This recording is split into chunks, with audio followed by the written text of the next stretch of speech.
ಎಲ್ಲರಿಗೂ ನಮಸ್ಕಾರ. ಮಾಡಿಕ್ academy Jamkhandi YouTube ಚಾನಲ್ಗೆ ಸ್ವಾಗತ.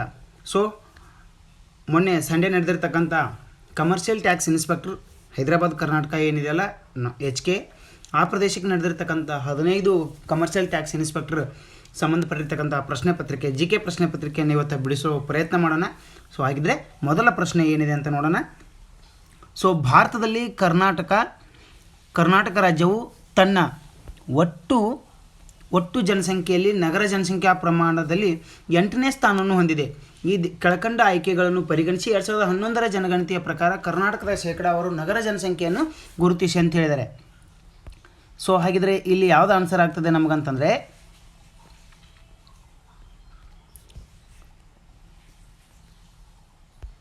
ಸಿ, ಇದರಲ್ಲಿ 38.6 ಅನ್ನೋದು ಕರೆಕ್ಟಾಗಿರ್ತಕ್ಕಂಥ answer. So next boreal biome ಏನನ್ನು ಸೂಚಿಸುತ್ತದೆ ಅಂತ ಕೇಳಿದಾನೆ. ಬೋರಿಯಲ್ ಬಯೋಮ್ ಅನ್ನೋದು ನೇರವಾಗಿ ನಾನು ಆನ್ಸರ್ಗಳಿಗೇನೆ ಬಂದುಬಿಡ್ತೀನಿ. Ethiopian biome, Laurentian biome, monsoon biome, ಇದು ಟೈಗಾ ಬಯೋಮ್ ಅನ್ನೋದು ಸರಿಯಾಗಿರ್ತಕ್ಕಂಥ ಆನ್ಸರು. ಟೈಗಾ ಬಯೋಮ್ ಅನ್ನೋದು ಸರಿಯಾಗಿರ್ತಕ್ಕಂಥ ಆನ್ಸರು. ಸೊ 2024ರ ಒಲಿಂಪಿಕ್ ಕ್ರೀಡಾಕೂಟವನ್ನು ಯಾವ ನಗರವು ಆಯೋಜಿಸಲಿದೆ ಅಂತ ಕೇಳಿದ್ದಾರೆ. ಇದನ್ನು ಆಯೋಜನೆ ಮಾಡುವ ನಗರ ಅಂತಂದರೆ ಪ್ಯಾರಿಸ್ಸು. ಹೌದಾ? ಲಂಡನ್ನು, ಲಾಸ್ ಏಂಜಲೀಸು, ದೋಹಾ ಇವೆಲ್ಲ ಬರೋದಿಲ್ಲ ಇದಕ್ಕೆ ಸಂಬಂಧಪಟ್ಟಂತೆ. ಸೊ ಕೆಳಗಿನ ಯಾವ ಭೂಕಂಪದ ಅಲೆಗಳು ಕೇಂದ್ರದಲ್ಲಿ ಹೆಚ್ಚು ವಿನಾಶಕಾರಿ ಅಂತ ಕೇಳಿದಾನೆ. ಸೊ ಕೇಂದ್ರದಲ್ಲಿ ಹೆಚ್ಚು ವಿನಾಶಕಾರಿ ಅಂತ ಕೇಳಿದರೆ, ಹಾಗಿದ್ರೆ ಇದರಲ್ಲಿ ಯಾವುದು ವಿನಾಶಕಾರಿ ಆಗುತ್ತೆ ಅಂತಂದರೆ ಸೊ S ಅಲೆಗಳು ಸ್ಪೀಡ್ ಇರ್ತದೆ ಬಟ್ ಅದು ಡಿಸ್ಟ್ರಕ್ಟಿವ್ ಅಲ್ಲ. P ಅಲೆಗಳು ಸ್ಮೂತ್ ಇರ್ತವೆ. R ಅಲೆಗಳು ಇಲ್ವೇ ಇಲ್ಲ. PSL ನಮ್ಮಲ್ಲಿರೋದು L ಅಲೆ, ಇದು ಮೋಸ್ಟ್ ಡಿಸ್ಟ್ರಕ್ಟಿವ್. ಎಷ್ಟು ಡಿಸ್ಟ್ರಕ್ಟಿವ್ ಇದೆ ಅಂತಂದರೆ ಸರ್ವನಾಶ ಮಾಡ್ತದೆ. ಸೊ ಇದು ಸರಿಯಾಗಿರ್ತಕ್ಕಂಥದ್ದು. ಸೊ ನೆಕ್ಸ್ಟು 5th ಒಂದು ಕ್ವಶನ್. ಪಟ್ಟಿ 1 ಮತ್ತು ಪಟ್ಟಿ 2 ಇಲ್ಲಿ ಜೋಡಿಸಬೇಕಾಗುತ್ತಾ. ಪರ್ವತದ ವಿಧಗಳು ಮತ್ತು ಉದಾಹರಣೆಗಳನ್ನು ಕೊಟ್ಟಿದ್ದಾರೆ. ಪರ್ವತದ ವಿಧಗಳು ಮತ್ತು ಉದಾಹರಣೆಗಳನ್ನು ಕೊಟ್ಟಿದ್ದಾರೆ. ಸೊ ಹಾಗಿದ್ರೆ ನೋಡೋಣ. ಮಡಚಿದ ಪರ್ವತ, ಫೋಲ್ಡೆಡ್ ಮೌಂಟೇನ್ ಅಂತ ನಾವು ಕರಿತೀವಿ. ಇವುಗಳನ್ನ ಫೋಲ್ಡೆಡ್ ಮೌಂಟೇನ್ ಅಂತ ಕರಿತೀವಿ. ಅದಾದಮೇಲೆ ಜ್ವಾಲಾಮುಖಿ ಪರ್ವತ, ಆಮೇಲೆ ಫಾಲ್ಟ್ ಬ್ಲಾಕ್ ಪರ್ವತ, ಮೇಲ್ಮುಖವಾದ ಗುಮ್ಮಟಾಕಾರದ ಪರ್ವತಗಳಂತ ಕೇಳಿದ್ದಾರೆ. ಈ ಕಡೆಗೆ ಏನು ಕೊಟ್ಟಿದ್ದಾರೆ ಉದಾಹರಣೆಗಳಂದರೆ ಕೋಟೋಪಾಕ್ಸಿ, ನ್ಯೂಯಾರ್ಕ್ನ ಅಡಿರೊಂಡಾಕ್ ಮತ್ತು ಹಿಮಾಲಯಗಳು ಮಡಿಕೆ ಪರ್ವತಗಳಂತ ನಾವು ಕರಿತೀವಿ. ಸೊ ಫೋಲ್ಡೆಡ್ ಮೌಂಟೇನ್ ಅಂತ ಕರಿತೀವಿ. ಕ್ಯಾಲಿಫೋರ್ನಿಯಾದ ಸಿಯೆರಾ ನೆವಾಡಾ ಅಂತ ಕರೀತಾರೆ. ಸೊ ಅವುಗಳಲ್ಲಿ ಯಾವುದು ಆಪ್ಷನ್ ಬರ್ತದೆ? ಈಗ ನೋಡಿ, ಮಡಚಿದ ಪರ್ವತಗಳಿಗೆ ಹಿಮಾಲಯ 3 ಅಂತಂದರೆ, ಹೌದಾ, 3ರಲ್ಲಿ 2 ಇದ್ದಾವೆ. ಸೊ ಮತ್ತು ಜ್ವಾಲಾಮುಖಿ ಪರ್ವತ ಅಂದರೆ ಕೋಟೋಪಾಕ್ಸಿ, ಇದು ಏನು ಕೊಟ್ಟಿದ್ದಾನೆ ಆಪ್ಷನ್ 3 ಅಂದ ತಕ್ಷಣ ನಾವು ಏನು ಮಾಡ್ಬೋದು, ಇಲ್ಲಿ 2 ಆಪ್ಷನನ್ನು ಎಲಿಮಿನೇಟ್ ಮಾಡ್ಬೋದು. ಸೊ 2 ಆಪ್ಷನನ್ನು ಎಲಿಮಿನೇಟ್ ಮಾಡ್ಬೋದು. 1ನೇದು 3 ಅಂತಂದರೆ 1 ಹೋಗುತ್ತೆ ಮತ್ತು ಇದೂ ಹೋಗುತ್ತೆ. ಇನ್ನು ಉಳಿದಿದ್ದು 2 ಮಾತ್ರ ನಮಗೆ. ಸೊ ಈಗ ನಾವು ಏನು ಮಾಡಿದ್ದೀವಿ, 2ರಲ್ಲಿನೂ 1ನೇದು 3 ಇದೆ ಮತ್ತು 2ನೇದು ಒಂದೊಂದೇ ಇದ್ದಾವೆ. ಸೊ ಅವಾಗ ಏನು ಮಾಡಬೇಕಂತಂದರೆ ಫಾಲ್ಟ್ ಬ್ಲಾಕ್ ಅಂತಂದರೆ ಯಾವುದು ಬರುತ್ತೆ? ಕ್ಯಾಲಿಫೋರ್ನಿಯಾ ಬರುತ್ತೆ. ಸೊ ಇನ್ನು ಉಳಿದದ್ದು ಸರಿಯಾಗುತ್ತೆ. ಹಾಗಾದರೆ ಇದು ಬಿ ಆನ್ಸರ್ ಸೆಕೆಂಡ್ ಒನ್ ಸರಿಯಾಗಿರ್ತಕ್ಕಂಥದ್ದು. ನೆಕ್ಸ್ಟ್, ಈ ಕೆಳಗಿನ ಯಾವ ಪ್ರದೇಶಗಳು ಜಗತ್ತಿನಲ್ಲಿ ಕಲ್ಲಿದ್ದಲು ಮತ್ತು ಪೆಟ್ರೋಲಿಯಂ ಉತ್ಪಾದನೆಗೆ ಹೆಸರುವಾಸಿಯಾಗಿದೆ ಅಂತ ಕೇಳಿದ್ದಾನೆ. ಡಾಂಟಾಸ್, ಮಸ್ಜಿದ್ ಎ ಸುಲೈಮಾನ್, ಸುಪೀರಿಯರ್ ಸರೋವರ, ಮರ್ಕೈಬೋ, ಗಲ್ಫ್. ಹೌದಾ? ಈಗ ಯಾವುದು ಆನ್ಸರ್ ಬರ್ತದೆ ಅಂತಂದರೆ ಇದಕ್ಕೆ ಸೊ ಸೂಪರ್ ಆಗಿರ್ತಕ್ಕಂಥ ಆನ್ಸರು. ಇದರಲ್ಲಿ ಮರಕೈಬೋ ಬರೋದಿಲ್ಲ, ಗಲ್ಫ್ ಬರೋದಿಲ್ಲ. ಹೌದಾ? ಮರಕೈಬೋ, ಗಲ್ಫ್ ಬರೋದಿಲ್ಲ. ಹಾಗಿದ್ರೆ ಇದರಲ್ಲಿ ಏನು ಮಾಡ್ಬೋದು ನಾವು? ಹೌದಾ? ಡಿಯನ್ನು ಎಲಿಮಿನೇಟ್ ಮಾಡಬೇಕಾಗತ್ತೆ. ಡಿ ಇರೋದೇ 2ರಲ್ಲಿ, ಒಂದು ABD 3ರಲ್ಲಿ, ಮತ್ತು ಅದರೊಟ್ಟಿಗೆ ಇನ್ನೊಂದು ಯಾವುದು ಸುಪೀರಿಯರ್ ಸರೋವರ ಇದೆ, ಅಲ್ಲಿ ಕಲ್ಲಿದ್ದಲು ಉತ್ಪಾದನೆ ಮಾಡಲಿಕ್ಕಾಗಲ್ಲ, ಅದು ಬರೋದಿಲ್ಲ. ಅಂದಮೇಲೆ ನಾವು ಏನು ಮಾಡ್ಬೋದು? ಎಲಿಮಿನೇಟ್ ಮಾಡ್ಬೋದು. ಇದರಲ್ಲಿ ಎಲಿಮಿನೇಟ್ ಮಾಡುವಾಗ ನಮಗೆ ಸಿ ಬರೋದಿಲ್ಲ. ಹೌದಾ? ಸಿ ಬರೋದಿಲ್ಲ ಅಂತಂದರೆ 1 ಹೋಯ್ತು ಪ್ಲಸ್ 2 ಹೋಯ್ತು. ಹೌದಾ? ಈಗ ಸರಿಯಾಗಿರ್ತಕ್ಕಂಥ ಆನ್ಸರ್ ಯಾವುದಂತಂದರೆ 3rd ಒನ್. ನೆಕ್ಸ್ಟ್, ಪಟ್ಟಿನೇ ಕೊಟ್ಟಿದ್ದಾನೆ ಮತ್ತು ಹಿಮಪಾತದ ವಲಯಗಳನ್ನು ಕೊಟ್ಟಿದ್ದಾನೆ, ಅವುಗಳ ಗುಣಲಕ್ಷಣಗಳನ್ನು ಕೊಟ್ಟಿದ್ದಾನೆ. ಕೆಂಪು ವಲಯ, ಹಳದಿ ವಲಯ, ನೀಲಿ ವಲಯ ಅಂತ ಕೊಟ್ಟಿದ್ದಾನೆ. ಸೊ ಕೆಂಪು ವಲಯ, ಹಳದಿ ವಲಯ ಮತ್ತು ನೀಲಿ ವಲಯ ಅಂತೇಳಿ ಕೊಟ್ಟಿದ್ದಾನೆ. ಅದನ್ನ ಹೆಂಗೆ ಜೋಡಿಸ್ಬೇಕು ಅಂತಂದರೆ, ಸೊ ಈಗ ನೋಡಿ, ಕೆಂಪು ವಲಯ ಹಿಮಪಾತಗಳು ಹೆಚ್ಚಾಗಿ ಪುನರಾವರ್ತನೆಯಾಗುತ್ತವೆ, ಅದು ಸರಿ ಇದೆ. ಆಮೇಲೆ ಹಳದಿ ವಲಯ ಅಂದರೆ ಹಿಮಪಾತಗಳು ಆಗೊಮ್ಮೆ ಈಗೊಮ್ಮೆ ಮಾತ್ರ ಸಂಭವಿಸುತ್ತವೆ.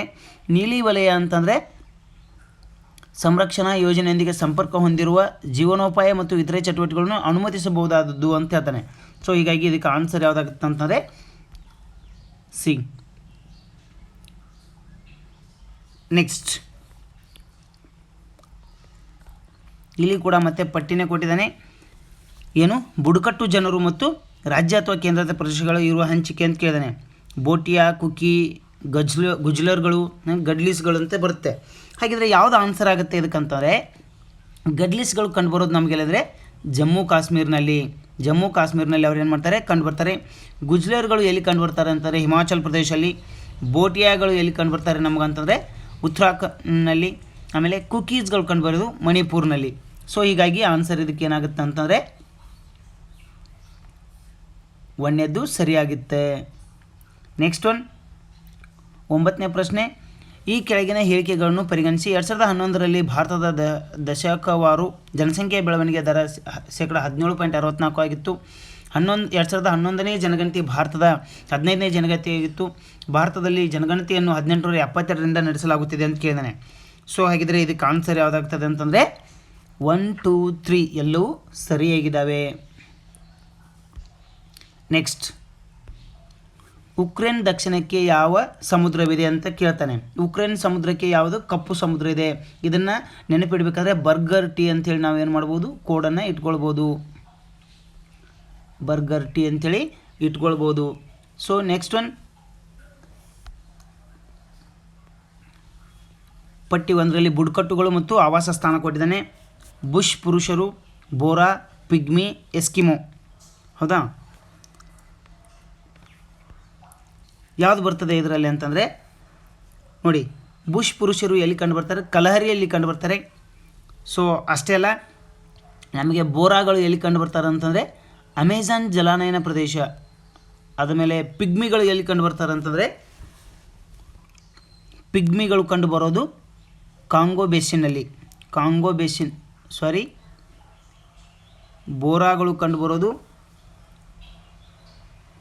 ಒಂದು, ಬುಷ್ ಪುರುಷರು ಕಂಡುಬರೋದು ಕಲಹರಿಯಲ್ಲಿ, ಬೋರಾಗಳು ಕಂಡುಬರೋದು ಅಮೆಜಾನ್ ಜಲಾನಯ, ಪಿಗ್ಮಿಗಳು ಕಂಡುಬರೋದು ಎಲ್ಲಿ ಅಂತಂದರೆ ಕಾಂಗೋ ಬೇಸಿನು, ಎಸ್ಕಿಮೋಗಳು ಕಂಡುಬರೋದು ಎಲ್ಲಿ ಅಂತಂದರೆ ಗ್ರೀನ್ಲ್ಯಾಂಡಲ್ಲಿ. ಸೊ ಇದರಲ್ಲಿ ಸೆಕೆಂಡ್ ಒನ್ ಸರಿಯಾಗುತ್ತೆ. ನೆಕ್ಸ್ಟ್, NO2ನಲ್ಲಿ ರಾಸಾಯನಿಕದ ಆಕ್ಸಿಡೀಕರಣ ಸ್ಥಿತಿ ಅಂತ ಕೇಳಿದ್ದಾನೆ. ಇದು +4 ಆಗುತ್ತೆ. ಸೊ +4 ಇದಕ್ಕೆ ಸರಿಯಾಗಿರ್ತಕ್ಕಂಥ ಆನ್ಸರು. ನೆಕ್ಸ್ಟು, ಕರ್ನಾಟಕ ಸರ್ಕಾರದ 2022-23ನೇ ಸಾಲಿನ ವಿತ್ತೀಯ ಕೊರತೆಯ ಗುರಿ ಎಷ್ಟಾಗಿತ್ತು ಅಂತ ಕೇಳಿದಾನೆ. ವಿತ್ತೀಯ ಕೊರತೆಯ ಗುರಿ ಎಷ್ಟಾಗಿತ್ತು ಅಂತ ಕೇಳಿದಾಗ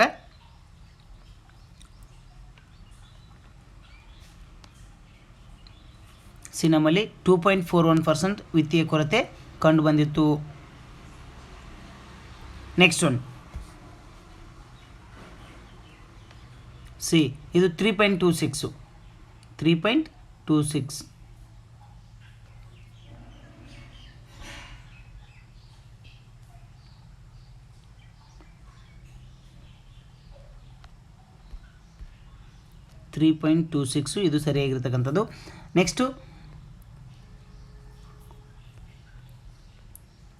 ಕರ್ನಾಟಕ ರಾಜ್ಯದ ಪ್ರಾದೇಶಿಕ ಹಿಂದುಳಿದ ತಾಲೂಕುಗಳ ಮಾಪನದ ಪ್ರಾದೇಶಿಕ ಅಸಮತೋಲನ ಪರಿಹಾರದ ಉನ್ನತ ಅಧಿಕಾರಿ ಸಮಿತಿ 2000 ಕೆಳಗಿನ ಯಾವ ಸೂಚನೆಯನ್ನು ಶಿಫಾರಸು ಮಾಡಿತ್ತು ಅಂತ ಕೇಳಿದಾನೆ. ಪರಿಗಣಿಸಲಾದ ಎಲ್ಲ ಸೂಚಕಗಳು 4 ಮುಖ್ಯ ವಲಯಗಳಿಗೆ ಸಂಬಂಧಿಸಿವೆ. ಅವುಗಳೆಂದರೆ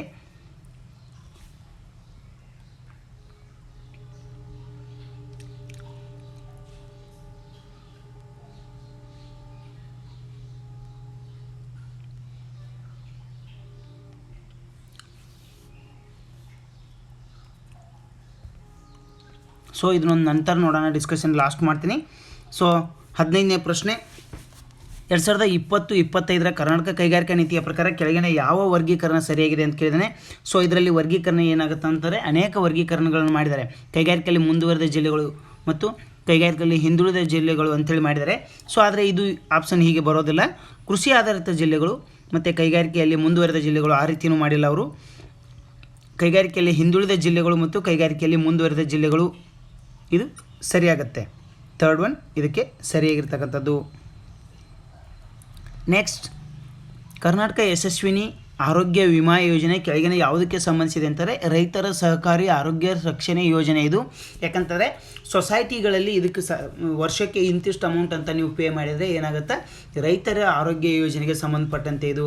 may be S M Krishna ಅವರು ಇದನ್ನು ಜಾರಿಗೆ ತಂದ್ರೆ ಅಂತ ಅನ್ಸುತ್ತೆ ಅವರು ಒಂದು ಪೀರಿಯಡಲ್ಲಿ. ಸೊ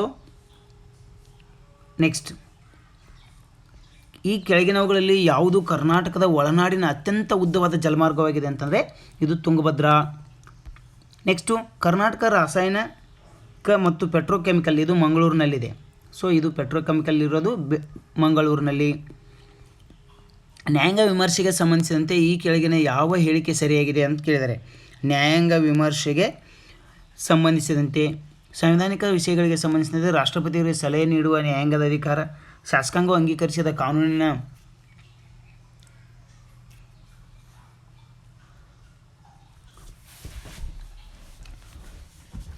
ಸಂವಿಧಾನಿಕ ವಿಷಯಗಳಿಗೆ ಸಂಬಂಧಿಸಿದಂತೆ ರಾಷ್ಟ್ರಪತಿಗೆ ಸಲಹೆ ನೀಡುವ ನ್ಯಾಯಾಂಗದ ಅಧಿಕಾರ, ಆಮೇಲೆ ಶಾಸಕಾಂಗವು ಅಂಗೀಕರಿಸಿದ ಕಾನೂನಿನ ಸಂವಿಧಾನಿಕತೆಯನ್ನು ಘೋಷಿಸುವ ನ್ಯಾಯಾಂಗದ ಅಧಿಕಾರ, ನ್ಯಾಯಾಂಗವು ತನ್ನ ತೀರ್ಪನ್ನು ಪರಿಶೀಲಿಸುವಂತೆ ಸೂಚಿಸುವ ಸಂಸತ್ತಿನ ಅಧಿಕಾರ.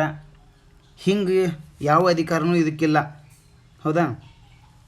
ಈ ರೀತಿಯಲ್ಲಿ ಅಧಿಕಾರ ಯಾವುದೂ ಇಲ್ಲ. ಸಿ ಏನಿದೆ ರಾಂಗ್ ಇದೆ. ಸಿ ರಾಂಗ್ ಅಂತಂದರೆ ನಾವು ಇಲ್ಲಿ ಏನು ಮಾಡ್ಬೋದು, 2 ತೆಗೆದು ಹಾಕ್ಬೋದು. ಸಿ 1 ಎಲಿಮಿನೇಟ್ ಮಾಡ್ಬೋದು ಮತ್ತು ಪ್ಲಸ್, ಹೌದಾ, ಇನ್ನೊಂದು ಸಿ ಇದರಲ್ಲಿನೂ ಇದೆ. ಸೊ 2 ಎಲಿಮಿನೇಟ್ ಮಾಡಿದಾಗ ನಮ್ಗೆ ಆನ್ಸರ್ ಏನು ಉಳಿತಿದೆ ಅಂದರೆ ಬಿ ಮತ್ತು ಡಿ. ಬಿ ಕರೆಕ್ಟ್ ಇದೆ ಅಂತ ನಮಗೆಲ್ಲರಿಗೂ ಗೊತ್ತಿದೆ. ಸೊ ಬಿ ಕರೆಕ್ಟ್ ಆಗುತ್ತೆ, 1ನೇದು ಕರೆಕ್ಟ್ ಆಗುತ್ತೆ ಇದರಲ್ಲಿ, ಬಿ ಮತ್ತು ಡಿ. ನೆಕ್ಸ್ಟು 2019 ಪೌರತ್ವ ತಿದ್ದುಪಡಿ ಕಾಯ್ದೆ ಅನ್ವಯ ಡಿಸೆಂಬರ್ 31 ಏನಿದೆಯಲ್ಲ ಅದು 2014 ಅಫ್ಘಾನಿಸ್ತಾನ್, ಪಾಕಿಸ್ತಾನ, ಬಾಂಗ್ಲಾದೇಶದಿಂದ ಭಾರತಕ್ಕೆ ವಲಸೆ ಬಂದ ಈ ಕೆಳಕಂಡ ಧರ್ಮದವರಿಗೆ ಭಾರತೀಯ ನಾಗರಿಕತ್ವ ಪಡೆಯಲು ಅರ್ಜಿ ಸಲ್ಲಿಸುವ ಅವಕಾಶ ನೀಡಿತು. ಅಂದರೆ ಹಿಂದೂಗಳು ಹಾಗೂ ಸಿಖ್ಖರಿಗೂ ಅವಕಾಶ ನೀಡಿದೆ, ಬೌದ್ಧರು ಹಾಗೂ ಜೈನರಿಗೆ ಅವಕಾಶ ನೀಡಿದೆ, ಪಾರ್ಸಿಗಳು ಮತ್ತು ಕ್ರೈಸ್ತರಿಗೂ ಅವಕಾಶ ನೀಡಿದೆ. ಇದರಲ್ಲಿ ಡಿಗೆ ಬರೋದಿಲ್ಲ, ಡಿಗೆ ಅವಕಾಶ ಕೊಟ್ಟಿಲ್ಲ. ಹೀಗಾಗಿ ಡಿ ಇರೋದನ್ನು ನಾವು ಎಲಿಮಿನೇಟ್ ಮಾಡಿ ಆನ್ಸರನ್ನು ಮಾಡ್ಬೋದು. ಸೊ ಈಗ ನೋಡಿ, ಡಿ ಎದರಲ್ಲಿದೆ, 1ನೇದರಲ್ಲಿದೆ, 2ನೇದರಲ್ಲಿನೂ ಇದೆ. ಸೊ ಹಾಗಿದ್ರೆ 4ನೇದು ಇಲ್ಲಿ ಸರಿಯಾಗತ್ತೆ.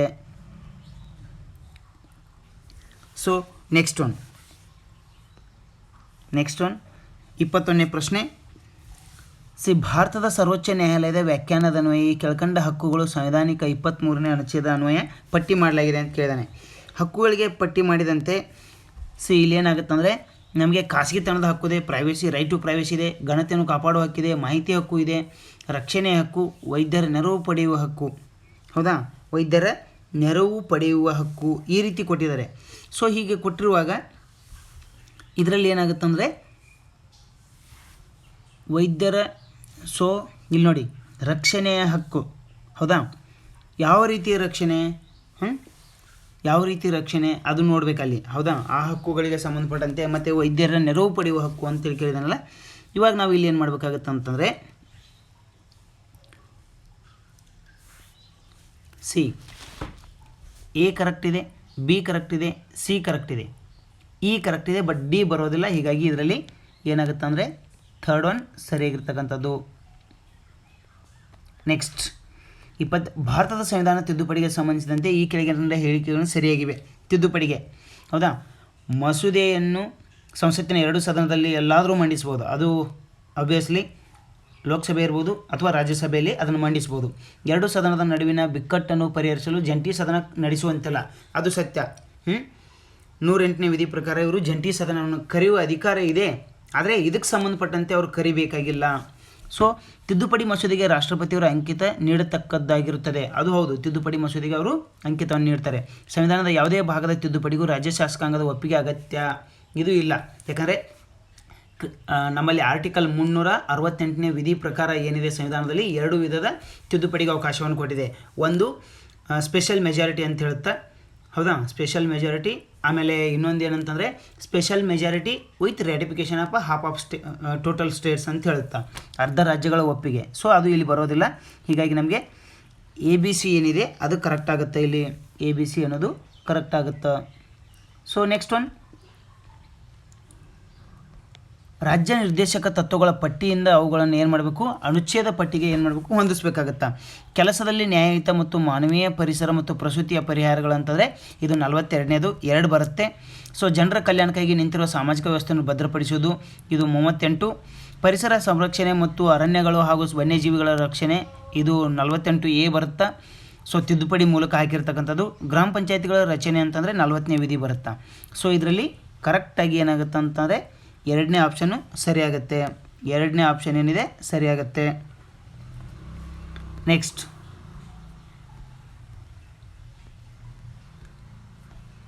24ನೇ ಪ್ರಶ್ನೆ, ಈ ಕೆಳಗಿನವು ನಿಯಂತ್ರಣ ವ್ಯಾಪ್ತಿಯ ಅರ್ಥವಾಗಿದೆ.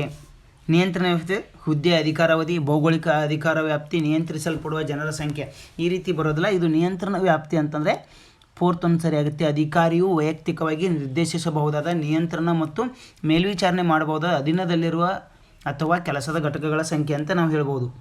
ಸೊ ನೆಕ್ಸ್ಟ್ ಒನ್, ಈ ಕೆಳಗಿನ ಯಾರು ಮೊದಲ ಬಾರಿಗೆ ರಾಜಕಾರಣ ಮತ್ತು ಸಾರ್ವಜನಿಕ ಆಡಳಿತದ ನಡುವೆ ವಿಭಜನೆ ಪರಿಕಲ್ಪನೆಯನ್ನು ಪ್ರತಿಪಾದಿಸಿದೆ ಅಂತಂದರೆ ವುಡ್ರೋ ವಿಲ್ಸನ್. ಇವರನ್ನೇ ಫಾದರ್ ಆಫ್ ಪಬ್ಲಿಕ್ ಅಡ್ಮಿನಿಸ್ಟ್ರೇಷನ್ ಅಂತ ಕರೀತಾರೆ. ಇದು 8th ಟೆಕ್ಸ್ಟ್ ಬುಕ್ಕಲ್ಲಿ ಕೂಡ ಇದರ ಬಗ್ಗೆ ಉಲ್ಲೇಖ ಇದೆ. 8th ಟೆಕ್ಸ್ಟ್ ಬುಕ್ಕಲ್ಲಿ ಇದರಲ್ಲಿ ಬಗ್ಗೆ ಏನಿದೆ ಉಲ್ಲೇಖ ಇದೆ.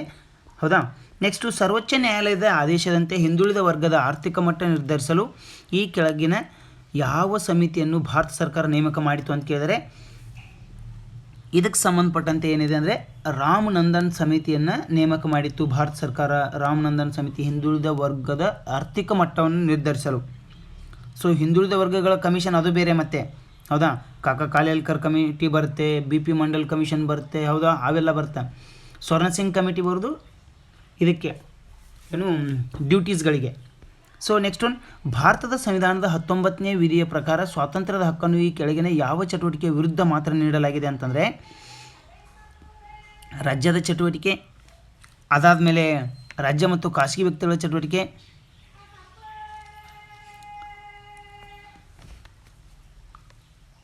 ರಾಜ್ಯ ಮತ್ತು ಖಾಸಗಿ ಸಂಸ್ಥೆಯ ಚಟುವಟಿಕೆ, ವೈಯಕ್ತಿಕ ಚಟುವಟಿಕೆ. ಸೊ ಇದರಲ್ಲಿ ಯಾವುದು ಆನ್ಸರ್ ಆಗ್ತದೆ ಅಂತಂದರೆ ಭಾರತದ ಸಂವಿಧಾನ 19ನೇ ವಿಧಿಯೊಳಗೆ ನಾವು ಚಟುವಟಿಕೆಗಳನ್ನು ಮಾಡ್ಬೋದು. ರಾಜ್ಯ ಮತ್ತು ಖಾಸಗಿ ವ್ಯಕ್ತಿಗಳ ಚಟುವಟಿಕೆ ಮಾಡಲಿಕ್ಕೆ ಅವಕಾಶ ಕೊಟ್ಟಿದೆ ಅಥವಾ ವೈಯಕ್ತಿಕ ಚಟುವಟಿಕೆಗೆ ಅವಕಾಶ ಕೊಟ್ಟಿದೆ ಅಂತಂದರೆ ಇದು ವೈಯಕ್ತಿಕ ಚಟುವಟಿಕೆಗಳನ್ನು ಮಾಡಬಹುದು. ವೈಯಕ್ತಿಕ ಅಲ್ಲ, ರಾಜ್ಯ ಮತ್ತು ಖಾಸಗಿ ವ್ಯಕ್ತಿಗಳ ಚಟುವಟಿಕೆ ಮಾಡ್ತಕ್ಕದ್ದಲ್ಲ. ಸೊ ನೆಕ್ಸ್ಟ್ ಒನ್,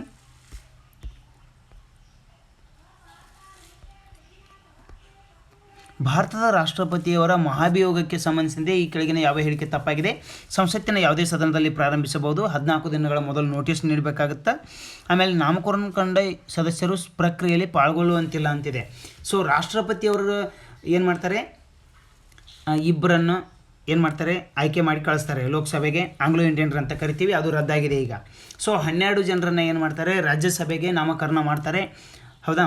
ಅದು ಆರ್ಟು, ಕಲ್ಚರು, ಸೊಸೈಟಿ ಬೇಸಲ್ಲಿ ಅದು ಮತ್ತು ಏನು ಸೈನ್ಸು, ಏನು ಅವ್ರದ್ದು ಪ್ರೌಡ್ ಮೂಮೆಂಟ್ ಇರುತ್ತೆ, ಏನು ಸಾಮಾಜಿಕ ಕಾರ್ಯಗಳನ್ನ ಮಾಡಿರ್ತಾರೆ ಆ ಬೇಸಲ್ಲಿ ಅವರನ್ನು ಕಳಿಸ್ತಾರೆ, ಸೋಷಿಯಲ್ ಆಗಲಿ ಅಥವಾ. ಹೌದಾ. ಅಂಥವ್ರು ಏನಿದೆ ಇವರು ಎಲೆಕ್ಷನಲ್ಲಿ ಪಾಲ್ಗೊಳ್ಳುವಂತಿಲ್ಲ. ಆದರೆ ರಾಷ್ಟ್ರಪತಿಯವರ ಇಂಪೀಚ್ಮೆಂಟ್ ಅಥವಾ ಮಹಾಭಿಯೋಗ ಏನು ನಡೀತಿತ್ತಲ್ಲ ಅವಾಗ ಇವರು ಪಾಲ್ಗೊಳ್ಬೇಕಾಗತ್ತಾ. ಹೌದಾ. ಸಂವಿಧಾನದ ಉಲ್ಲಂಘನೆಗೆ ಮಾತ್ರ ಅಂದ್ಕೊಟ್ಟಿದ್ದಾರೆ. ಸೊ ಇದು 3ನೇದು ಸರಿಯಾಗುತ್ತೆ. ಇಲ್ಲಿ ತಪ್ಪಾಗಿರೋದು ಯಾವುದಂತಂದರೆ 3rd ಒನ್. ನೆಕ್ಸ್ಟು, ಸಸ್ಯಗಳಲ್ಲಿ ಆಹಾರ ತಯಾರಿಸಲು ಬೇಕಾದ ಶಕ್ತಿಯ ಆಕಾರ ಅಂತಂದರೆ ಇದು ಎಲ್ಲರಿಗೂ ಗೊತ್ತಿದೆ, ಸೂರ್ಯನ ಬೆಳಕು ಅಂತೇಳಿ. ಸೂರ್ಯನ ಬೆಳಕು, ಸನ್ಲೈಟ್ ಅಂತ ನಾವು ಕರಿತೀವಿ, ಸೋಲಾರ್ ಎನರ್ಜಿ. ಪ್ರಾಣಿಗಳಲ್ಲಿ ಅಧಿಕವಾದ ಗ್ಲೂಕೋಸ್ ಏನಾಗಿ ಶೇಖರಣೆ ಆಗುತ್ತದೆ ಅಂದರೆ ಆಹಾರ ನಾವು ತಿಂದ ಮೇಲೆ ಇನ್ಸುಲಿನ್ ಏನು ಮಾಡುತ್ತಾ, ಬ್ಲಡ್ಡಲ್ಲಿ ಎಷ್ಟು ಪ್ರಮಾಣ ಬೇಕು ಗ್ಲೂಕೋಸ್ ಅಷ್ಟನ್ನು ಏನು ಮಾಡುತ್ತಾ, ರಿಲೀಸ್ ಮಾಡುತ್ತಾ. ಇನ್ನುಳಿದಿರ್ತಕ್ಕಂಥ ಗ್ಲೂಕೋಸ್ ಪ್ರಮಾಣವನ್ನು ಶೇಖರಣೆ ಮಾಡ್ತಾ ಕರುಳು ಬಳಿಗಳಲ್ಲಿ ಮಾನವನ ಇಡೀ ದೇಹದಲ್ಲಿ ಶೇಖರಣೆ ಆಗುತ್ತಾ. ಮತ್ತೆ ಹಸಿವಾದಾಗ ಅದೇನಾಗುತ್ತಾ, ಗ್ಲೈಕೋಸಿಸ್ ಆಗಿ ಕನ್ವರ್ಟ್ ಆಗುತ್ತಾ. ಅದನ್ನು ನಾವೇನಂತ ಕರಿತೀವಿ, ಗ್ಲೈಕೋಜನ್. ಅದನ್ನು ಗ್ಲೈಕೋಜೆನಿಸಿಸ್ ಅಂತ ಕೂಡ ಕರೀತಾರೆ. ಸೊ ಗ್ಲೈಕೋಜನ್ ಆಗಿ ಕನ್ವರ್ಟ್ ಆಗುತ್ತಾ. ನೆಕ್ಸ್ಟು, ವಿಕಿರಣ ವ್ಯಯ ಅನುಸರಿಸುವುದು. ವಿಕಿರಣ ವ್ಯಯ ಅನುಸರಿಸುವುದು ಯಾವುದಂತಾರೆ ಮೊದಲ ಶ್ರೇಯಾಂಕದ ಚಲನಶಾಸ್ತ್ರವನ್ನು ಇದು ಅನುಸರಿಸ್ತದೆ. ಸೊ ನೆಕ್ಸ್ಟ್ ಒನ್, ನೈಲೋನ್ ಎನ್ನುವುದು ಡ್ಯಾಶ್ನ ಪಾಲಿಅಮೈಡ್ ಆಗಿದೆ ಅಂತ ಕೇಳಿದರೆ. ಸೊ ಅಡಿಪಿಕ್ ಆಮ್ಲ ಮತ್ತು ಹೆಕ್ಸ್ಮಿಥೈಲಿನ್ ಡೈಮೈನ್ ಅಂತ ನಾವು ಏನು ಕರಿತೀವಿ ಅದರಿಂದ ಇದು ರೆಡಿ ಆಗುತ್ತೆ, ಮೇಡ್ ಆಫ್ ಅಂತ ನಾವು ಹೇಳ್ಬೋದು. ಸೊ ಕೇಂದ್ರೀಯ ಔಷಧ ಸಂಶೋಧನಾ ಸಂಸ್ಥೆ ಇದು ಲಕ್ನೋನಲ್ಲಿದೆ. ಸೊ ನೆಕ್ಸ್ಟು ಭೂ ಸುಧಾರಣೆಗಳಿಗೆ ಸಂಬಂಧಿಸಿದಂತೆ ಈ ಕೆಳಕಂಡ ಉದ್ದೇಶಗಳೊಂದಿಗೆ ಗುಂಡಪ್ಪ ಗೌಡ ಸಮಿತಿಯನ್ನು ರಚಿಸಲಾಯಿತು ಅಂತಿದೆ. 1947ರಲ್ಲಿ ಮಧ್ಯವರ್ತಿಗಳ ನಿರ್ಮೂಲನೆಗಾಗಿ ಸಾರ್ವಜನಿಕರಿಂದ ಇನಾಮು ಹಿಡುವಳಿಗಳನ್ನು ರದ್ದುಗೊಳಿಸುವ ಬಗ್ಗೆ ಪರಿಶೀಲಿಸಲು, ಭೂ ಕಂದಾಯ ವ್ಯವಸ್ಥೆಯ ಪರಿಷ್ಕರಣೆ, ಹಿಡುವಳಿ ಕಾನೂನಿನ ಅಗತ್ಯಗಳನ್ನು ಪರೀಕ್ಷಿಸಲು, ಇನಾಮು ಹೊಂದಿದವರಿಗೆ ನ್ಯಾಯಯುತ ಪರಿಹಾರವನ್ನು ಪಾವತಿಸುವ ತತ್ವವನ್ನು ಶಿಫಾರಸು ಮಾಡುವುದು. ಸೊ ಗುಂಡಪ್ಪ ಗೌಡ ಸಮಿತಿ ಏನಿದೆ ಅದಕ್ಕೆ ಸಂಬಂಧಪಟ್ಟಂತೆ ಯಾವುದು ಸರಿಯಾಗುತ್ತೆ ಅಂತಂದರೆ ಬಿ ಮತ್ತು ಸಿ ಮತ್ತು D ಸರಿಯಾಗುತ್ತೆ. So next one,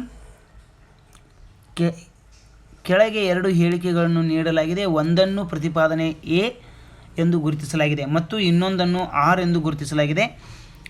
1995ರ Karnataka ಭೂ ಸುಧಾರಣಾ ತಿದ್ದುಪಡಿ ಕಾಯ್ದೆಯಲ್ಲಿ ಸಾರ್ವಜನಿಕ ಹಿತಾಸಕ್ತಿ ಎನ್ನುವುದು ಮುಖ್ಯವಾದ ಧ್ಯೇಯವಾಗಿದೆ.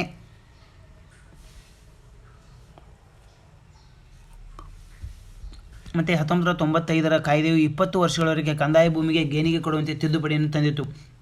ಇದರಲ್ಲಿ ಯಾವುದು ಸರಿ ಅಂತಂದರೆ, ಸೊ 35ನೇ ಪ್ರಶ್ನೆಗೆ ಏನು ಕೊಟ್ಟಿದ್ದಾನೆ, 2 ಕಾರಣಗಳನ್ನು ಕೊಟ್ಟಿದ್ದಾನೆ, ಎ ಮತ್ತು ಆರ್ ಕಾರಣವನ್ನು ಕೊಟ್ಟಿದ್ದಾನೆ. ಅದರಲ್ಲಿ ಯಾವುದು ಸರಿ ಆಗ್ತದೆ ಅಂತಂದರೆ, ಹೌದಾ, ಎ ಮತ್ತು 2 ಸರಿ, ಆರ್ನ ಸರಿಯಾದ ವಿವರಣೆಯಾಗಿದೆ. 2 ಸರಿಯಾಗಿವೆ ಆದರೆ ಸರಿಯಾದ ವಿವರಣೆ ಅಲ್ಲ. ಇದು ಎ ಸರಿ ಆದರೆ ಆರ್ ಸರಿ ಇಲ್ಲ. ಹೌದಾ, ಎ ಸರಿ ಮತ್ತು ಆರ್ ಸರಿ ಇಲ್ಲ. ಥರ್ಡ್ ಒನ್ ಸರಿಯಾಗುತ್ತೆ. ಸೊ ನೆಕ್ಸ್ಟ್ ಒನ್, ಕರ್ನಾಟಕ ಭೂ ಸುಧಾರಣೆ 1961ರ ಅನ್ವಯ ಕುಟುಂಬ ಎಷ್ಟು ಕೃಷಿ ಭೂಮಿಯನ್ನು ಹೊಂದಲು ಅವಕಾಶವನ್ನು ಮಾಡಿಕೊಟ್ಟಿತ್ತು ಅಂತ ಕೇಳಿದರೆ, ಸೊ ಇದು ಸಿಂಪಲ್ ಆಗಿ ಆನ್ಸರ್ ಇದೆ. ಯಾಕಂದರೆ ಇದು ಅವಕಾಶ ಮಾಡಿಕೊಟ್ಟಿದ್ದು 10 ಎಕರೆ ಫಲವತ್ತಾದ ಭೂಮಿ ಮತ್ತು 171 ಎಕರೆ ಒಣಭೂಮಿಯನ್ನು ಹೊಂದಲು ಅವಕಾಶವನ್ನು ನೀಡಿತ್ತು. ಈ ಕೆಳಗಿನ ಯಾವ ಭೂ ಸುಧಾರಣಾ ಕ್ರಮಗಳ ಅನುಷ್ಠಾನದ ವೇಗವು ನಿರ್ದಿಷ್ಟವಾಗಿ ನಿಧಾನವಾಗಿದೆ ಮತ್ತು ಲೋಪದೋಷಗಳಿಂದ ಕೂಡಿದೆ ಅಂತ ಕೇಳಿದರೆ, ಭೂ ಬಲವರ್ಧನೆ, ಜಮೀನ್ದಾರಿ ನಿರ್ಮೂಲನೆ, ಭೂ ಹಿಡುವಳಿಗಳ ಮೇಲಿನ ಸೀಲಿಂಗ್, ಹಿಡುವಳಿದಾರರ ರಕ್ಷಣೆ. ಇದರಲ್ಲಿ ಯಾವುದು ಸರಿಯಾಗುತ್ತೆ ಅಂದರೆ ಭೂ ಬಲವರ್ಧನೆ ಅನ್ನೋದು ಸರಿಯಾಗಿರ್ತಕ್ಕಂಥದ್ದು. ನೆಕ್ಸ್ಟು, ಮೆಲಟೋನಿನ್ ಹಾರ್ಮೋನಿನ ಸ್ರವಿಸುವ ಗ್ರಂಥಿ ಅಂದರೆ ಪೆನಿಯಲ್. ಹೌದಾ, ಇದನ್ನು ಸ್ರವಿಸುವುದು ಪೆನಿಯಲ್. ನೆಕ್ಸ್ಟು, 2 ಪ್ರಮುಖ ಜೈವಿಕ ಸಮುದಾಯಗಳ ಭೇಟಿಯಾಗುವ ಮತ್ತು ಬೇರೆಯಾಗುವ ಸ್ಥಳವನ್ನು ಹೀಗೆ ಕರೆಯುತ್ತಾರೆ ಅಂತಂದರೆ ಎಕೋಟೋನ್ ಅಂತ ಕರೀತಾರೆ. ಇದನ್ನು ಎಕೋಟೋನ್ ಅಂತ ಕರೀತಾರೆ. ಸೊ ನೆಕ್ಸ್ಟ್ ಒನ್, ಸಮುದ್ರದ ತಳಭಾಗದಲ್ಲಿ ವಾಸಿಸುವ ಪ್ರಾಣಿಗಳನ್ನು ಹೀಗೆ ಕರೆಯುತ್ತಾರೆ ಅಂತಂದರೆ, ಹೌದಾ, ಏನಂತ ಕರೀತಾರೆ ಇವುಗಳನ್ನು ಅಂತಂದರೆ ಬೆಂಥೋಸ್ ಅಂತ ಕರೀತಾರೆ. ಸೊ ನೆಕ್ಸ್ಟ್, ಇದರಲ್ಲಿ ಇಂಪಾರ್ಟೆಂಟು, ಕ್ಷಯಕ್ಕೆ ಕಾರಣವಾಗುವ ಏಜೆಂಟನ್ನು ಗುರುತಿಸುವ ಪರೀಕ್ಷೆ ಅಂತ ಕೇಳಿದರೆ, ಹೌದಾ, ಇದನ್ನು ಮೊಂಟಾಕ್ಸ್ ಪರೀಕ್ಷೆ, ಎಲಿಸಾ ಪರೀಕ್ಷೆ, ಅಸಲ್ಟ್ ಪರೀಕ್ಷೆ, VDRL ಪರೀಕ್ಷೆ ಅಂತ ಕೇಳಿದರೆ, ಸೊ ಇದರಲ್ಲಿ ಯಾವುದು ಇಂಪಾರ್ಟೆಂಟ್ ಆಗುತ್ತೆ ಅಂತಂದರೆ ನಮಗೆ ಮೊಂಟಾಕ್ಸ್ ಪರೀಕ್ಷೆ ಇಂಪಾರ್ಟೆಂಟ್ ಆಗುತ್ತೆ ಕ್ಷಯ ರೋಗಕ್ಕೆ ಸಂಬಂಧಪಟ್ಟಂತೆ. ನೆಕ್ಸ್ಟು, 20 kHz ಅಂತ ಏನು ಕರಿತೀವಿಗಿಂತ ಹೆಚ್ಚಿನ ಆವೃತ್ತಿಗಳನ್ನು ಹೊಂದಿರುವ ಯಾಂತ್ರಿಕ ತರಂಗಗಳನ್ನು ಹೀಗೆ ಕರೆಯಲಾಗುತ್ತದೆ ಅಂತಾರೆ ಶಬ್ದ ಶ್ರವಣಾತೀತ, ಅತಿಧ್ವನಿಕ, ಅಶ್ರವ್ಯ ಅಂತ ಕರಿತೀವಿ ನಾವು. ಸೊ ಹಾಗಿದ್ರೆ ಇದಕ್ಕೆ ಆನ್ಸರ್ ಯಾವುದು ಬರ್ತದೆ ಅಂತಂದರೆ ಶ್ರವಣಾತೀತ. ಬಿರುಗಾಳಿಯಲ್ಲಿ ಗುಡಿಸಲುಗಳು, ಚಾವಣಿಗಳು ಹಾರಿ ಹೋಗುವುದನ್ನು ಕೆಳಗಿನ ಯಾವ ತತ್ವವನ್ನು ಬಳಸಿಕೊಂಡು ವಿವರಿಸಬಹುದು ಅಂತಂದರೆ ಆರ್ಕಿಮಿಡೀಸ್ ತತ್ವ ಇದಕ್ಕೆ ಬರಲ್ಲ, ಬರ್ನೌಲಿಯವರ ತತ್ವ, ಪಾಸ್ಕಲ್ರವರ ತತ್ವ, ಈ ಮೇಲಿನ ಯಾವುದೂ ಅಲ್ಲ ಅಂತ ಕೇಳಿದರೆ ಇದಕ್ಕೆ ಆನ್ಸರ್ ಏನಂತಂದರೆ ಬರ್ನೌಲಿಯವರ ತತ್ವ ಸರಿಯಾಗುತ್ತೆ. ಬರ್ನೌಲಿಯವರ ತತ್ವ, ಗುಡಿಸಲು ಹಾರಿ ಹೋಗೋದು ಬರ್ನೌಲಿಯವರ ತತ್ವ. ನೆಕ್ಸ್ಟು, ಡ್ಯಾಶನ್ನು ಹೊಂದಲು ಒಬ್ಬ ಕ್ರೀಡಾಪಟು ದೂರ ನೆಗೆತಕ್ಕೆ ಮೊದಲು ಓಡುತ್ತಾನೆ ಅಂತಂದರೆ ಘರ್ಷಣೆಯ ಬಲ, ವಿಶ್ರಾಂತಿಯ ಜಡತ್ವ, ಸಂಭಾವ್ಯ ಶಕ್ತಿ, ಚಲನೆಯ ಶಕ್ತಿ. ಹೌದಾ, ಇದರಲ್ಲಿ ಏನು ಆನ್ಸರ್ ಆಗ್ತದೆ ಅಂತಂದರೆ ಚಲನೆಯ ಜಡತ್ವವನ್ನು ಪಡೀಲಿಕ್ಕೆ ಆತ ಏನು ಮಾಡ್ತಾನೆ, ನೆಗಿತಾನೆ. ನೆಕ್ಸ್ಟು, ದಂತವೈದ್ಯರು ಹಲ್ಲಿನ ಚಿಕ್ಕ ಕುಳಿಯನ್ನು ಪರೀಕ್ಷಿಸಲು ಕೆಳಕಂಡ ಯಾವ ದರ್ಪಣವನ್ನು ಬಳಸುತ್ತಾರೆ ಅಂತಂದರೆ ನಿಮ್ನ ದರ್ಪಣವನ್ನು ಬಳಕೆ ಮಾಡಿ ಅವ್ರು ಏನು ಮಾಡ್ತಾರೆ, ಕಂಡುಹಿಡಿತಾರೆ. ಜಜಮಾನಿ ಅಥವಾ ಜಜಮಾನಿ ವ್ಯವಸ್ಥೆಯು ಡ್ಯಾಶ್ ವಿನಿಮಯದ ಒಂದು ವಿಶಿಷ್ಟ ರೀತಿಯ ರೂಪ ಅಂತಂದರೆ ಆರ್ಥಿಕ ವ್ಯವಸ್ಥೆ ಇದು. ಹೌದಾ, ಸಾಮಾಜಿಕ ಅಲ್ಲ, ಆರ್ಥಿಕ. ಜಜಮಾನಿ ಕಿರು ಪರಂಪರೆ ಮತ್ತು ಮಾರ್ಗ ಪರಂಪರೆಯ ಪರಿಕಲ್ಪನೆಗಳನ್ನು ರೂಪಿಸಿದವರು ಯಾರಂತಂದರೆ ರಾಬರ್ಟ್ ರೆಡ್ಫೀಲ್ಡ್ ಅನ್ನೋರು ಇದನ್ನು ರೂಪಿಸ್ತಾರೆ. ರಾಬರ್ಟ್ ರೆಡ್ಫೀಲ್ಡ್ ಅನ್ನೋರು ಇವುಗಳನ್ನ ರೂಪಿಸ್ತಾರೆ. So next tribal heritage of, ಹೌದಾ, ಟ್ರೈಬಲ್ ಹೆರಿಟೇಜ್ ಆಫ್ ಅಂತ ಯಾರು ಬರೆದ್ರು ಈ ಕೃತಿ ಅಂತ ಕೇಳಿದರೆ, ಮತ್ತು ಲೇಖಕರು ಕೂಡ ಇದೆ, ಅದನ್ನು ನೋಡ್ಕೊಂಡು ಹೋಗೋಣ. ಇಲ್ಲೇನಾಗುತ್ತಾನೆ, ಟ್ರೈಬ್ ಕಾಸ್ಟ್ ಆ್ಯಂಡ್ ನೇಷನ್ ಅನ್ನೋದು FG ಬೈಲಿ ಅವರು ಬರೆದಿದ್ದಾರೆ. ಹೌದಾ, FG ಬೈಲಿ ಅವರು ಬರೆದಿದ್ದಾರೆ. FG ಬೈಲಿ ಅವರು ಬರೆದಿದ್ದಾರೆ ಅಂತಂದರೆ, ಆಮೇಲೆ ಟ್ರೈಬಲ್ ಹೆರಿಟೇಜ್ ಆಫ್ ಇಂಡಿಯಾ ಅಂಥೇಳಿ SC ದುಬೆ ಬರೆದಿದ್ದಾರೆ. 2 1ರಲ್ಲಿದೆ. ಆಮೇಲೆ ಸಿಗೆ 1 ಬರಬೇಕು. ಸಿಗೆ 1 ಬರಬೇಕಂದ್ರೆ ಇದು ನೇರವಾಗಿ ಒಂದನೇದು ಆನ್ಸರ್ ಆಗುತ್ತೆ. ಒಂದನೇದು ಆನ್ಸರ್ ಆಗುತ್ತೆ. ಸೊ ನೆಕ್ಸ್ಟು ಕಾಗೋಡು ಸತ್ಯಾಗ್ರಹದಲ್ಲಿ ಭಾಗವಹಿಸಿದ ರಾಷ್ಟ್ರಮಟ್ಟದ ಸಮಾಜದ ನಾಯಕರಾದ ಶಾಂತವೇರಿ ಗೋಪಾಲ್ಗೌಡ ಮತ್ತು ಗರುಡ ಶರ್ಮಾ ಇವರು ಇಲ್ಲೇ ಅವರು ಲೋಕಲ್ದವ್ರೆ. ಖಾದ್ರಿ ಶಾಮಣ್ಣ ಮತ್ತು ಈಶ್ವರಪ್ಪ ಇವರು ಕೂಡ ಲೋಕಲ್ದವ್ರೆ.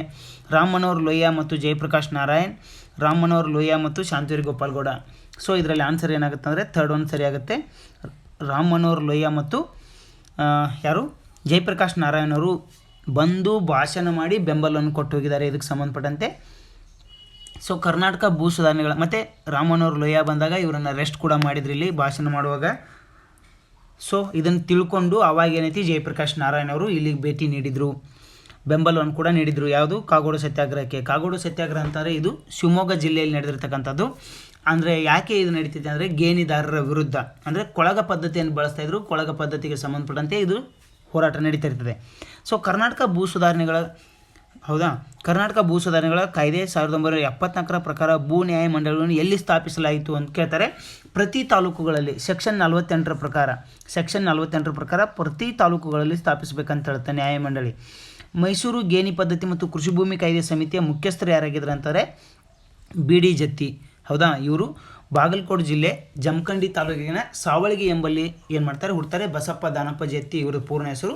ಇವರು ಹಂಗಾಮಿ ರಾಷ್ಟ್ರಪತಿಯಾಗಿ ಮತ್ತು ಉಪರಾಷ್ಟ್ರಪತಿಯಾಗಿ ಕಾರ್ಯವನ್ನು ನಿರ್ವಹಿಸಿದ್ದಾರೆ. ಸೊ ಇಲ್ಲಿ ಕೊಟ್ಟಿದ್ದಾರೆ, ಇದನ್ನು ನಾನು ಆಲ್ರೆಡಿ ಓದಿದ್ದೀನಿ, ಅದಕ್ಕೆ ನೇರವಾಗಿ ಆನ್ಸರ್ಗೆ ಬಂದು 3ನೇ ಭಾಷಣವನ್ನು ಯಾರು ಮಾಡಬೇಕಂದ್ರೆ ಇಲ್ಲಿ 3ನೇ ಭಾಷಣವನ್ನು ಖುಷಿ ಮಾಡಬೇಕು. ನೆಕ್ಸ್ಟು ಇಲ್ಲಿ ಕೊನೆಯ ಭಾಷಣ ಯಾರು ಮಾಡಬೇಕಂದ್ರೆ ಭಾಷಣ ಯಾವ ವಿಷಯದ ಮ್ಯಾಗಿರ್ಬೇಕಂತ ಕೇಳಿದ್ದಾರೆ. ಸೊ ಕೊನೆಯ ಭಾಷಣ ಯಾವ ವಿಷಯದ ಮ್ಯಾಗಿರ್ಬೇಕಂತಂದರೆ ರಾಜಕೀಯ ವಿಷಯದ ಮೇಲೆ ಇರಬೇಕು.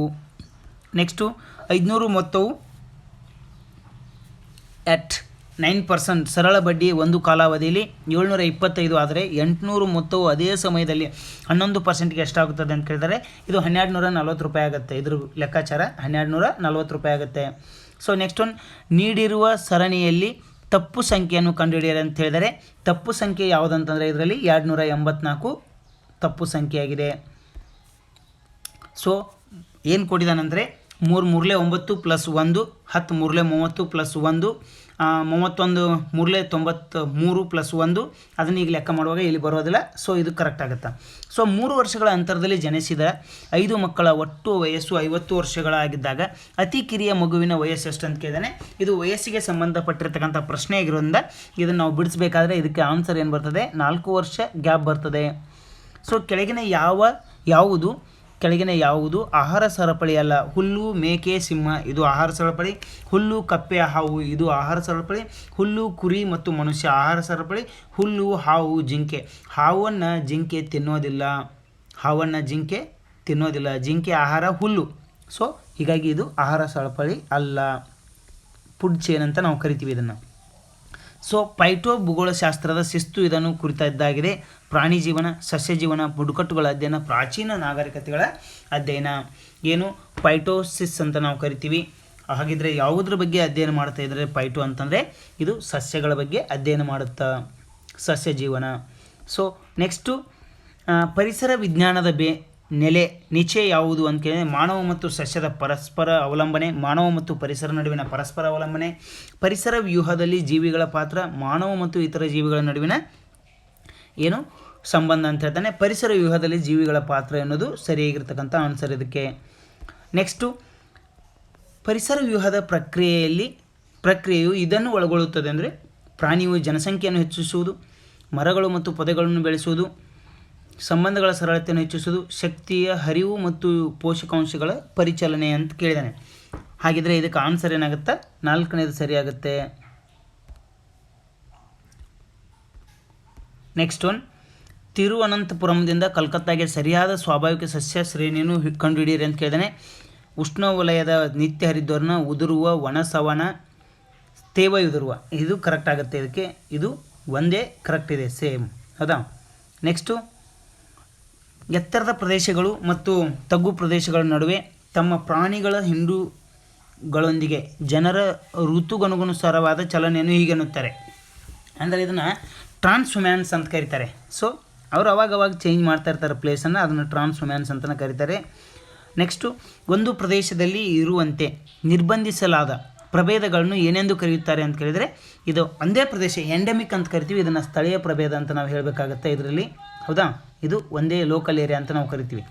ಸೊ ಅಳಿವಿನಂಚಿನಲ್ಲಿರೋದು, ಹೌದಾ, ಎಂಡೇಂಜರ್ಡ್ ಅವೆಲ್ಲ ಬರ್ತವೆ. ಕೆಳಗಿನ ಯಾವ ರಾಜ್ಯವು ಅತಿ ಹೆಚ್ಚು ಶೇಕಡಾವಾರು ಟ್ಯಾಂಕ್ ನೀರಾವರಿಯನ್ನು ಹೊಂದಿದೆ ಅಂತ ಕೇಳಿದರೆ, ಇದು ನಮ್ಮ ಹೆಮ್ಮೆಯ ಕರ್ನಾಟಕ.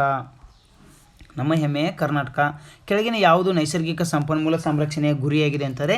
ಸಂಪನ್ಮೂಲಗಳ ಬಳಕೆಯ ಮೇಲೆ ಸಂಪೂರ್ಣ ನಿಷೇಧ, ಸಂಪನ್ಮೂಲಗಳ ಬಳಕೆಯ ಮೇಲೆ ನಿರ್ದಿಷ್ಟ ನಿರ್ಬಂಧ, ನೈಸರ್ಗಿಕ ಸಂಪನ್ಮೂಲ ಮೇಲೆ ಅವಲಂಬಿತರಾಗಿರುವುದು, ನೈಸರ್ಗಿಕ ಸಂಪನ್ಮೂಲಗಳ ಪರಿಮಿತಿಯ ಮಿತ ಬಳಕೆ. ಏನು ಮಾಡಬೇಕಂದ್ರೆ ಇರೋದ್ರನ್ನು ನಾವೇನು ಮಾಡಬೇಕು?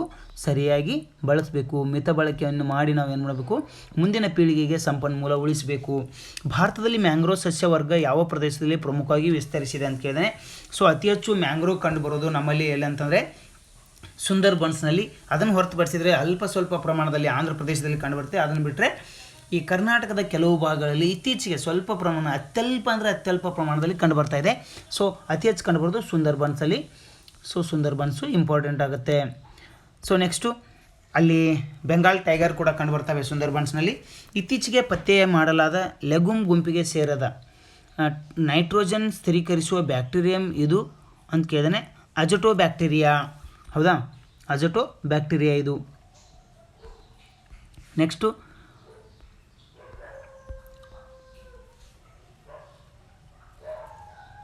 ರೋಗ ನಿದಾನಶಾಸ್ತ್ರವು ಇದನ್ನು ಅಧ್ಯಯನ ಮಾಡುತ್ತದೆ ಅಂತ ಕೇಳಿದಾನೆ. ಅತಿಥಿಯ ಜೀವಿ ರೋಗ ಪ್ಯಾಥೋಜನ್ ಅಥವಾ, ಹೌದಾ, ಪ್ಯಾಥೋಜನ್ ಅಂತಾರೆ ರೋಗಗಳ ಅಧ್ಯಯನ ಮಾಡೋದು. ಇದನ್ನು ರೋಗ ಅಂತ ನಾವು ಹೇಳ್ಬೋದು. ಸೊ ರೋಗ ಇದು ಕರೆಕ್ಟ್ ಆಗುತ್ತಾ? ನೆಕ್ಸ್ಟು, ವಂಶವಾಹಿ ಸಮೂಹದ ಲೈಬ್ರರಿಯನ್ನು ಇದರಿಂದ ತಯಾರಿಸಬಹುದು ಅಂತಂದರೆ PCR ತಂತ್ರಜ್ಞಾನ, ಕಾಲೋನಿ ಹೈಬ್ರಿಡೈಸೇಷನ್, ಶಾಟ್ಗನ್ ಪ್ರಯೋಗ. ಯಾವುದ್ರ ಮೇಲೆ ಪ್ರಯೋಗ ಮಾಡುವಂದರೆ ಶಾಟ್ಗನ್ ಪ್ರಯೋಗ. ಇದರಿಂದ ಶಾಟ್ಗನ್ ಪ್ರಯೋಗದಿಂದ ನಾವು ರೆಡಿ ಮಾಡ್ಬೋದು. ನೆಕ್ಸ್ಟು, ಒಂದು ಪರೀಕ್ಷೆಯಲ್ಲಿ 70 ವಿದ್ಯಾರ್ಥಿಗಳು ಇಂಗ್ಲೀಷ್ನಲ್ಲಿ ಉತ್ತೀರ್ಣರಾಗಿದ್ದಾರೆ ಮತ್ತು 65ರಷ್ಟು ವಿದ್ಯಾರ್ಥಿಗಳು ಗಣಿತದಲ್ಲಿ ಉತ್ತೀರ್ಣರಾಗಿದ್ದಾರೆ ಹಾಗೂ 25ರಷ್ಟು ವಿದ್ಯಾರ್ಥಿಗಳು ಎರಡೂ ವಿಷಯಗಳಲ್ಲಿ ಅನುತ್ತೀರ್ಣರಾಗಿದ್ದಾರೆ. ಒಟ್ಟು 250 ವಿದ್ಯಾರ್ಥಿಗಳು ಪರೀಕ್ಷೆಯಲ್ಲಿ ಉತ್ತೀರ್ಣರಾಗಿದ್ದಾರೆ. ಹಾಗಾದರೆ ಪರೀಕ್ಷೆಯಲ್ಲಿ ಕುಳಿತವರು ಎಷ್ಟು ಜನ ಅಂತ ಕೇಳ್ತಾನೆ.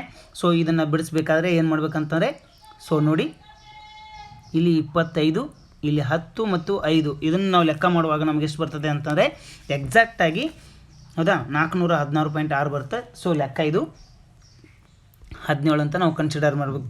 417 ಸರಣಿಯಿಂದ ನೀಡಲಾದ ಪರ್ಯಾಯದಿಂದ, ಅಂದರೆ ಏನು ಮಾಡಿದ್ದಾನೆ, 3 ಗ್ಯಾಪ್ ಇಟ್ಟಿದ್ದಾನೆ, ನಂತರದಲ್ಲಿ ಏನು ಮಾಡಿದ್ದಾನೆ 2 ಗ್ಯಾಪ್ ಇಟ್ಕೊಂಡು ಬಂದಿದ್ದಾನೆ, ಉಲ್ಟಾ ಬಂದಿದ್ದಾನೆ, ಸ್ಟೇಟ್ ಹೋಗಿದ್ದಾನೆ.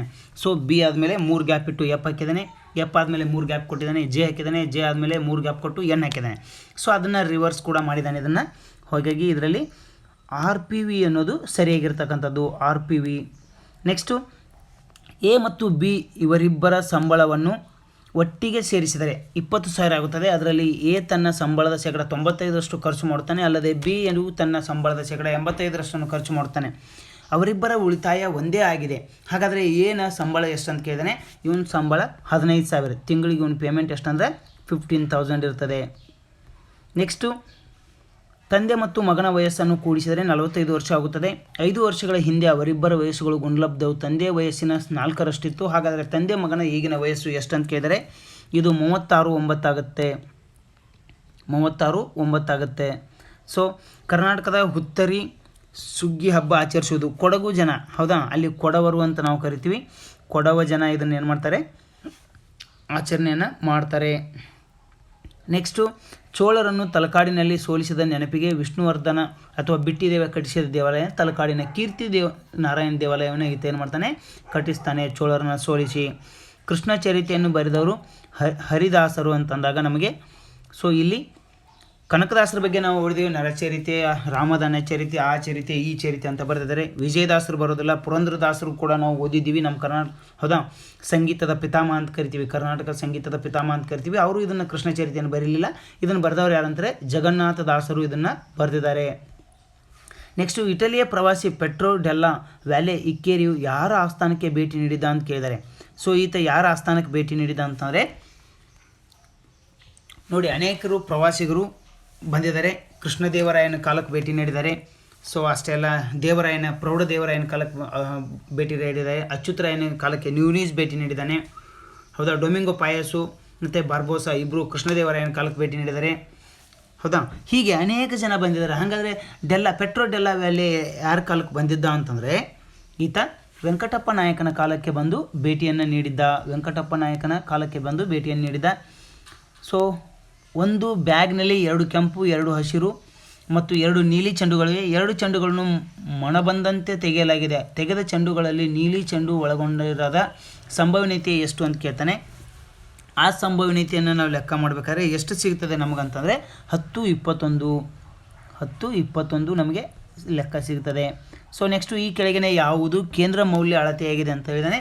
ಸೊ ಸಿಂಪಲ್ ಆಗಿರ್ತಕ್ಕಂಥ ಪ್ರಶ್ನೆ ಇದು. ಮಧ್ಯನೇ ಇದಕ್ಕೆ ಆನ್ಸರ್ ಆಗುತ್ತೆ. ಮಧ್ಯ ಎಂಬುದೇ ಇದಕ್ಕೆ ಆನ್ಸರ್ ಆಗ್ತದೆ. ಭಾರತದಲ್ಲಿ ರಾಷ್ಟ್ರೀಯ ಆದಾಯದ ಅಂದಾಜಿಗೆ ಸಂಬಂಧಿಸಿದಂತೆ ಪ್ರಸ್ತುತ ಬಳಸಲಾದ ಆಧಾರ ವರ್ಷ ಯಾವುದಂತಂದರೆ ಸೊ ಇದು 2011 ಮತ್ತು 12 ಬಳಕೆ ಮಾಡ್ತಾರೆ.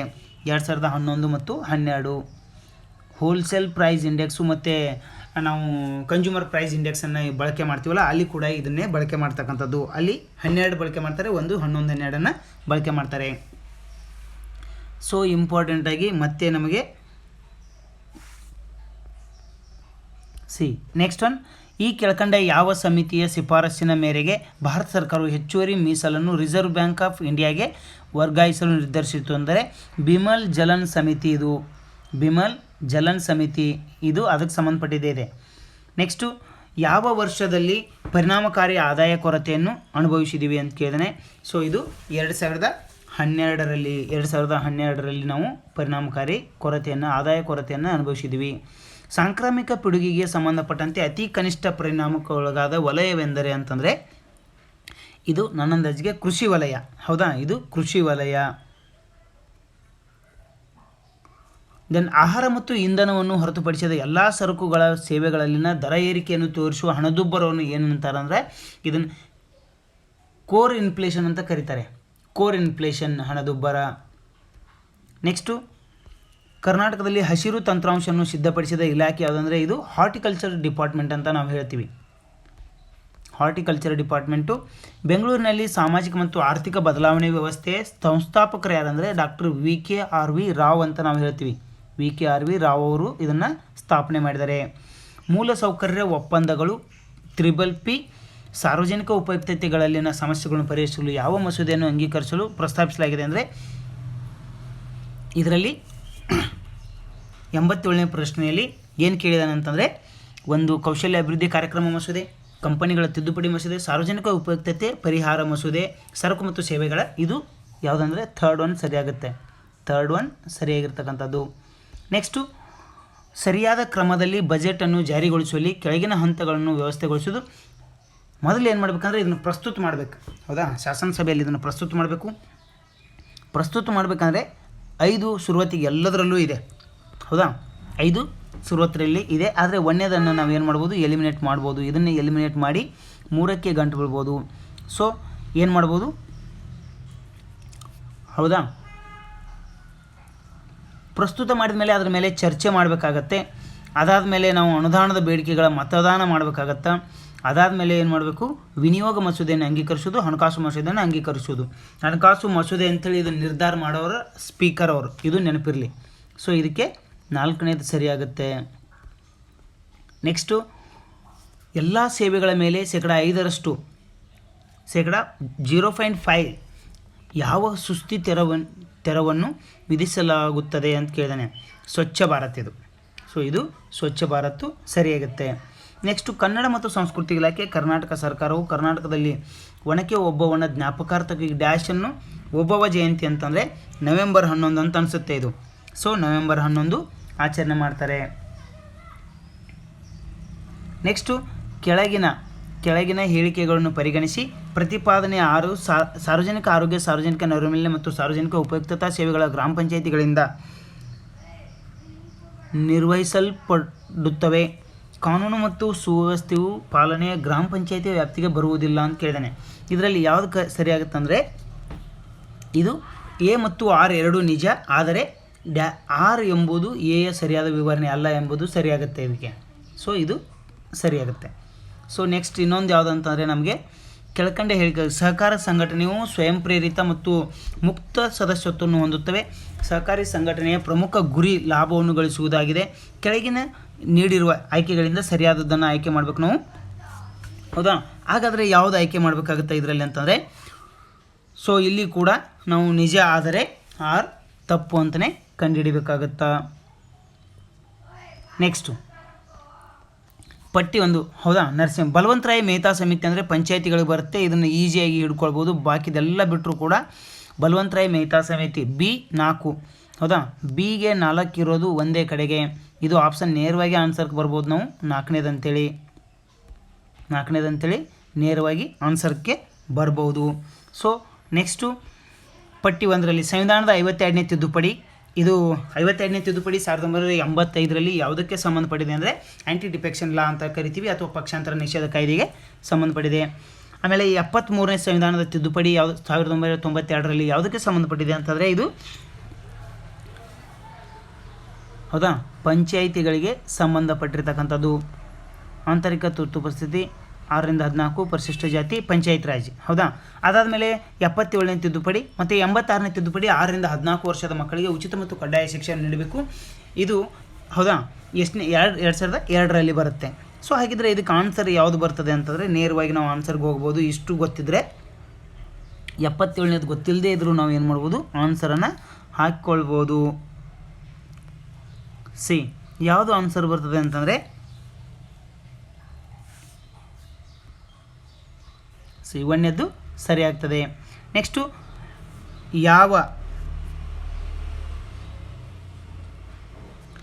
ಯಾವ ಭಾರತೀಯ ಸಂಸ್ಥೆಯು ಯುವಿಕಾಯನ್ನು ಇಸ್ರೋನವರು ಇದನ್ನು ಜಾರಿಗೆ ತಂದಿರತಕ್ಕಂಥದ್ದು. ಇದು ತುಂಬ ವರ್ಷಗಳ ಹಿಂದೆಯೇ ಜಾರಿಗೆ ಬಂದಿರತಕ್ಕಂಥ ಯೋಜನೆ. ಸೊ ಯುವಿಕಾವನ್ನು ಜಾರಿಗೆ ತಂದರು ಇಸ್ರೋದವರು. ಸುಧಾರಿತ ತಂತ್ರಜ್ಞಾನವನ್ನು ಬಳಸಿ ಗ್ರಾಮಗಳ ಸಮೀಕ್ಷೆ ಮತ್ತು ನಕ್ಷೆ ರಚಿಸಲು ಭಾರತ ಸರ್ಕಾರ ಜಾರಿಗೊಳಿಸಿದ ಯೋಜನೆಯನ್ನು ಹೆಸರಿಸಿ ಅಂತ ಕೇಳಿದರೆ ಈ ಗವರ್ನೆನ್ಸ್ ಸ್ವಾಮಿತ್ವ ಯೋಜನೆಯನ್ನು ಜಾರಿಗೆ ತಂದಿದ್ದಾರೆ ಹೌದಾ. ಡ್ರೋನ್ಗಳ ಮೂಲಕ ಏನು ಮಾಡ್ತಾಯಿದ್ದಾರೆ ಇದನ್ನು ಮಾಡ್ತಾಯಿದ್ದಾರೆ. ಸೊ ಯಾವ ಚಳುವಳಿಯ ನಂತರ ಕರ್ನಾಟಕಕ್ಕೆ ಗಾಂಧಿ ಪ್ರಾಂತ್ಯ ಎನ್ನುವ ಹೆಸರನ್ನು ನೀಡಲಾಯಿತು ಅಂತಂದರೆ ಇವರು ನಾನ್ ಕೋಆಪ್ರೇಷನ್ ಮೂಮೆಂಟ್ನ ನಂತರ ಕರ್ನಾಟಕಕ್ಕೆ ಭೇಟಿ ನೀಡಿದರು 1924ರಲ್ಲಿ ಭೇಟಿ ನೀಡಿದರೆ, ಆದರೆ ಅದು ಸಹಕಾರ ಚಳುವಳಿಯ ನಂತರ ಭೇಟಿ ನೀಡಿದ್ದು. ಸೊ ನಾನ್ ಕೋಆಪ್ರೇಷನ್ ಸಹಕಾರ ಆಗಿದೆ ಅದು. ನೆಕ್ಸ್ಟು 24ರ ಬೆಳಗಾವಿ ಅಧಿವೇಶನ ಅಖಿಲ ಭಾರತ ರಾಷ್ಟ್ರೀಯ ಕಾಂಗ್ರೆಸ್ ಅಧಿವೇಶನದ ಅಧ್ಯಕ್ಷತೆಯನ್ನು ವಹಿಸಿದವರು ಯಾರಂತಾರೆ ಮಹಾತ್ಮ ಗಾಂಧೀಜಿಯವರು. ಏಕೈಕ ಅಧಿವೇಶನ ಕೂಡ ಇದೆ. ಸೊ ಇಂಗ್ಲೀಷ್ ಈಸ್ಟ್ ಇಂಡಿಯಾ ಕಂಪನಿಯು ಭಾರತದ ಯಾವ ನಗರದಲ್ಲಿ ತನ್ನ ಮೊದಲ ಕಾರ್ಖಾನೆಯನ್ನು ಸ್ಥಾಪಿಸಿದರೆ ಇವರು ಸೂರತ್ನಲ್ಲಿ ಸ್ಥಾಪನೆಯನ್ನು ಮಾಡ್ತಾರೆ. ಸೊ ಅದು ಕಥೆನೇ ಇದೆ. ಯಾಕಂದರೆ ಅಲ್ಲಿ ಥಾಮಸ್ ರೋಯ್ ಬರ್ತಾನೆ ಪರ್ಮಿಷನನ್ನು ಪಡಿತಾನೆ. ಸೊ ಅದು ಅನೇಕ ಹಂತಗಳಿಂದ ಹೋಗುತ್ತೆ. ಅಹಮದ್ ಶಾ ಅಬ್ದಾಲಿಯ ಭಾರತದ ಆಕ್ರಮಣದ ಸಮಯದಲ್ಲಿ ಯಾರು ಮುಘಲ್ ಸಾಮ್ರಾಟರಾಗಿದ್ದಾರೆ 1ನೇ ಆಲಂ ಶಾ ಅವರು ಏನಾಗಿರ್ತಾರೆ ಸಾಮ್ರಾಟರಾಗಿ ಮುಘಲ್ ಆಡಳಿತವನ್ನು ನಡೆಸ್ತಿರ್ತಾರೆ.